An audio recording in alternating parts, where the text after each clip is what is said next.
வணக்கம் ஃப்ரெண்ட்ஸ். பச்சை பட்டாணி காரக்குழம்பு எப்படி செய்யலான்னு பார்க்கலாங்க. ஸோ இப்போ வெங்காயம் 2 10 பல்லு பூண்டு தனியாக அரைச்சி எடுத்து வச்சுட்டேங்க. ஒரு பக்கம் வாணலில் எண்ணெய் போட்டு கடுகு, ஜீரகம், மஞ்சள் தூள், மிளகாத்தூள், பெருங்காயம், சாம்பார் மசாலா சேர்த்து காரக்குழம்புக்கு முருங்காய் வதக்க போகிறேங்க. இது வதங்கி வரும்போது தக்காளி ஒரு 3 அரைச்சி வச்சதை நான் சேர்க்க போகிறேங்க.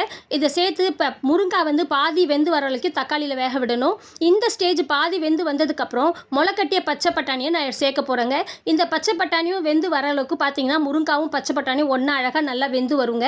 இது பார்த்தீங்கன்னா நல்லா ஒரு கிரேவி மாதிரி ரெடி ஆகிடும். இப்போ ஒரு பக்கம் திரும்பி நான் எண்ணெய் வச்சுட்டு அதில் கடுகு, ஜீரகம் எல்லாம் போட்டு மஞ்சள் தூள், பெருங்காயத்தூள், சாம்பார் மசாலா இதெல்லாம் போட்டு வெங்காயம் கட் பண்ண வச்சு வெங்காயமும் நான் தனியாக எடுத்து வச்சுருக்கேன். அதையும் வதக்கிட்டு கூட அரைச்சி வச்சுருக்க வெங்காயம் இருக்குது இல்லைங்களா, அதையும் சேர்க்க போகிறேங்க. இது ஒரு 5 நிமிஷம் வதக்குனதுக்கப்புறம் இந்த வேக வச்சுருக்கோம் இல்லையா ஒரு பக்கம் முருங்காய், பச்சை பட்டாணி இதையும் இதில் சேர்க்க போகிறேங்க. அதை சேர்த்ததுக்கப்புறம் நம்ம இதில் புளி ஆட் பண்ண போகிறோங்க.